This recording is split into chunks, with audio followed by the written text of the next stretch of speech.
Welcome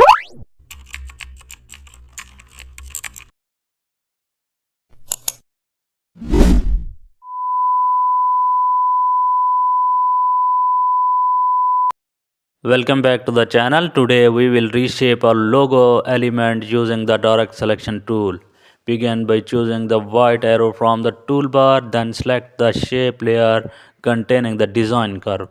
Anchor points now appear for editing across the path. Click the top anchor to active its handles.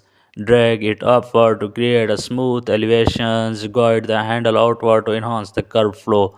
Now adjust the lower anchor to maintain proportion. Repeat the process of both sides of the curves. Each modification adds subtle refinement to the structure.